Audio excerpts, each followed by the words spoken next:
नाज़रीन, आपने बड़ी बड़ी मोहब्बत के किस्से सुने होंगे, जैसे कि हीर रांझा, सस्सी पुनो, लैला मजनू। आज भी हम उनकी मोहब्बत के किस्से सुनते हैं तो उनकी मिसालें देते हैं। ऐसे ही हम मौजूद हैं लाहौर में एक शख्स के पास जिनकी उम्र 50 साल है और उनकी दूसरी और आखिरी मोहब्बत है उनके मुर्गे।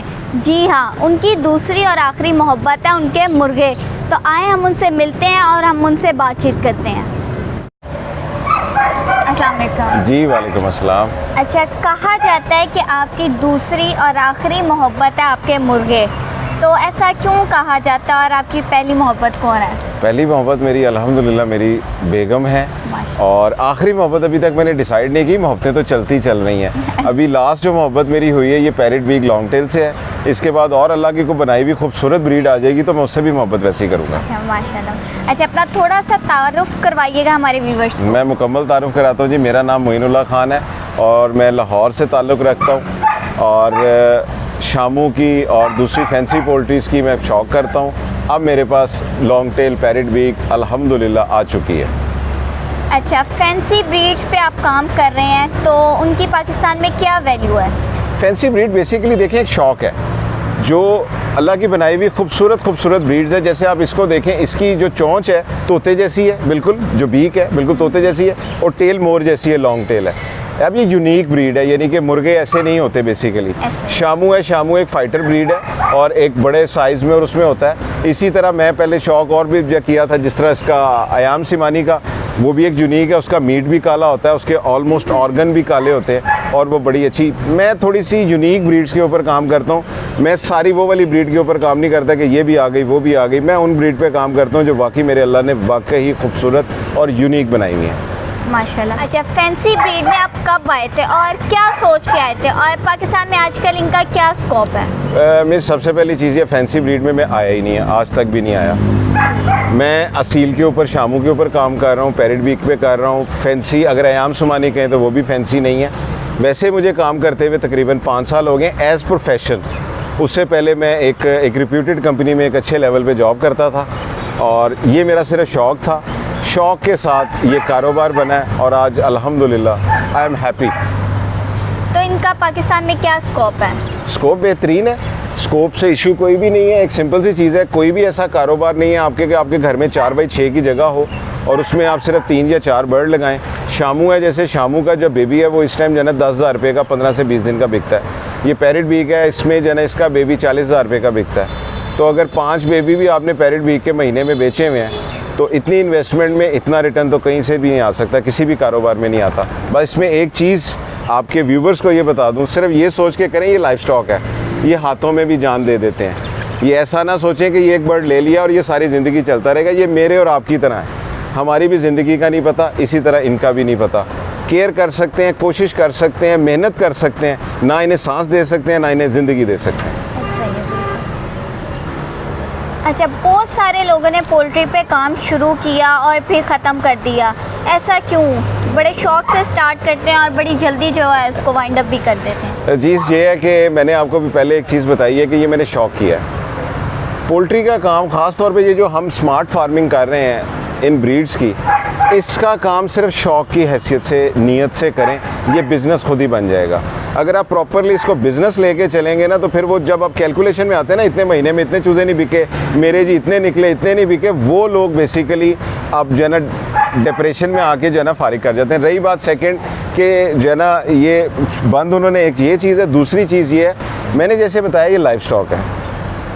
अब ये 4 लाख रुपए का मुर्गा, अल्लाह इसको लंबी ज़िंदगी दे, सेहत दे, खुदा ना खास्ता अगर ये अल्लाह को प्यारा हो जाता है तो इंसान को हिम्मत रखनी चाहिए कि ये हुक्म रब्बी है, इसमें मेरा रिज़्क नहीं था।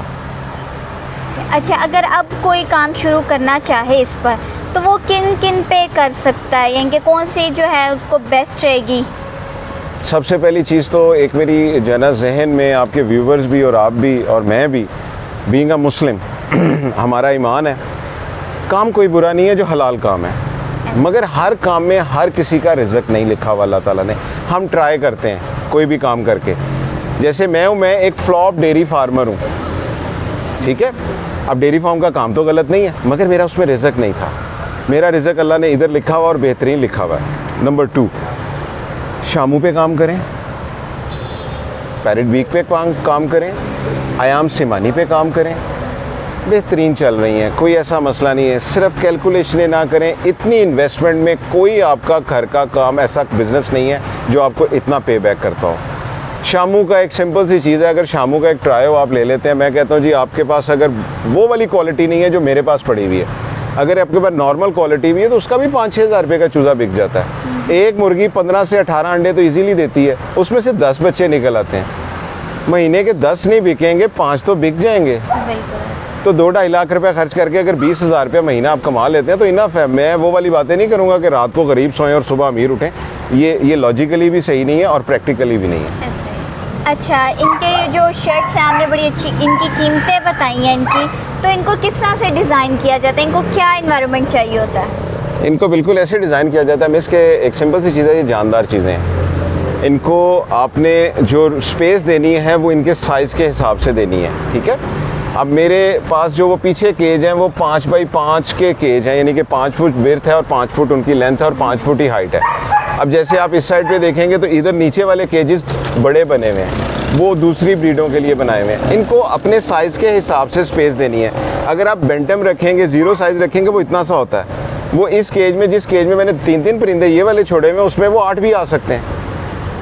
ये ऐसे ही है जैसे मैं और आप अपना घर बनाते हैं, हम देखते हैं कि क्या क्या चीज़ हमें चाहिए। हमें एयर कंडीशन चाहिए। अब मैंने इनमें एक सिंपल सी चीज़ है, आप देखें तो इनके फुली ऑटोमेटिक सिस्टम के साथ फैंस लगे हुए हैं, एक मिस्ट सिस्टम लगी हुई है जो कूलिंग सिस्टम होता है, वो प्रॉपरली हम ह्यूमिडिटी को मेंटेन करके उसके हिसाब से चलते हैं। सेकंड चीज़, स्ट्रक्चर के साथ इनको ओपन लॉन अगर आपके पास है तो बिल्कुल खोलें। ये जितना बाहर आके हैप्पी होंगे उतना ये केज जितना मर्जी बड़ा हो वो कैद है उसमें हैप्पी नहीं होंगे।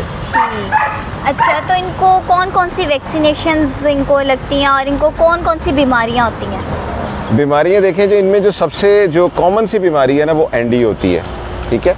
और उसकी वैक्सीनेशन हम जब न्यू बॉर्न बेबी होता है उसको भी वैक्सीनेट करते हैं और उसके बाद उसका पूरे 1 साल का शेड्यूल होता है। जैसे आजकल जो है ना बहुत ज़्यादा आम हुई हुई है फाउल पॉक्स, यानी कि इनके चेहरों पे ना वो दाने फोड़े से निकल आते हैं पानी वाले, उनकी भी वैक्सीनेशन मैं सारी पूरा साल प्रॉपर वैक्सीनेट करवाता हूँ। सेकंड, मेरे पास बाहर से बर्ड आता है, ये सेटअप जो आप देख रहे हैं ये मेरा सेकंड फॉर्म है। एक सेटअप मेरा घर पे है, जो पुराने इंटरव्यूज़ में वीडियोज़ में देखते रहे, ये मेरा पहला इंटरव्यू इस फॉर्म का है। जब नए बर्ड आते हैं मैं उनको 5-6 दिन के लिए उधर क्वारंटाइन करता हूँ, देन इधर शिफ्ट करता हूँ, ताकि अगर इनका या उनका कोई वायरस हो उसका मसला ना हो। डिसइंफेक्शन, जितने केजेस हैं इनकी डिसइंफेक्शन ज़रूर करनी चाहिए ताकि जरासीम से पाक रहें। जितनी सफाई, जितनी अच्छी वेंटिलेशन आप रखेंगे उतना बर्ड आपका हेल्दी रहेगा। अच्छा, आजकल जैसे बहुत ज़्यादा गर्मी है तो इसमें आप इनको किस तरह से प्रोटेक्ट करते हैं? मैं इसमें भी आपको इंसानों वाला ही जो है ना मामलात बताता हूँ। जैसे गर्मी है, हब्स का मौसम है, पसीना बहुत ज़्यादा निकलता है, जैसे अभी स्टिल हमारा भी निकल रहा है। इसमें हमारे जिस्म में नमकियात की कमी होती है, सेम लाइक इनमें भी होती है। वैसे ही इनको जो मैं पानी देता हूँ गर्मी में, होल यानी कि समर वेदर, उसमें ग्लूकोज, सॉल्ट और उसके साथ अल्लाह आपकी खैर करे ORS वगैरह को मिक्स करके, ठीक है, वही इनको पानी देते हैं ताकि ये एक तो अंदर से जो ग्लूकोज है वो इनको ठंडा रखेगा, जो ORS है वो इनको कैल्शियम की कमी पूरी रखेगा और जो सॉल्ट है वो इनकी नमकियात पूरी करेगा। सेकंड चीज़ आ जाती है कि इनको खाना क्या देना है। खाने में गर्मी में मैं इनको ऑर्गेनिक रखता हूँ 100%, और ऑर्गेनिक में जो आम दाल दाना है वो मैं ख़ुद बनवाता हूँ, जिसमें दालें होती हैं, गंदम होता है, जन्म मकई होती है, उसको हम ओवरनाइट गीला करके भिगो के रख देते हैं, सुबह इनको सर्व करते हैं। जो शाम को डालना है वो सुबह गीला कर देते हैं।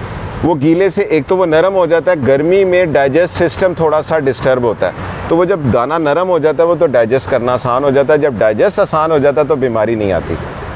अच्छा, अगर अब जैसे हमारे व्यूवर्स हैं उनमें से कोई आपसे कोई ब्रीड खरीदना चाहे तो उसका क्या प्रोसीजर है वो थोड़ा सा बता देंगे? आसान सा काम है, पैसे खर्च करें और आके ले लें। नहीं, आपसे किस तरह से कांटेक्ट किया जा सकता है, आपके पास किस तरह जी से? बिल्कुल ऐसे ही है कि जैसे आपके चैनल पे नंबर भी डिस्प्ले होता है। सेकंड, मेरे पास जो ब्रीड्स हैं वो इस टाइम जो है ना, मेरे पास आयाम सिमानी ब्लैक टंग है, आयाम सिमानी यूरोपियन है, शामू की सारी ब्लड लाइन्स हैं, जैपनीज़ है, जर्मन है, ताइवान है, ब्राज़ील है, और पैरेट वीक प्योर तमिलनाडु अल्हम्दुलिल्लाह मेरे पास मौजूद हैं, इनकी सारी ब्रीड्स मिल सकती हैं। अच्छा, तो नाज़रीन हमें बहुत मज़ा आया मोइनुल्लाह खान साहब के साथ बात करके, उनके फार्म पे आके, और बड़ी अच्छी हमारी बातचीत रही उनके साथ। तो अगर आपने इनसे कांटेक्ट करना है तो नंबर आपके सामने डिस्प्ले कर दिया जाएगा, उस पर आप कांटेक्ट कर सकते हैं, इनसे आके मिल सकते हैं, मज़ीद डिटेल्स ले सकते हैं। आज की वीडियो के लिए इतना ही, थैंक यू।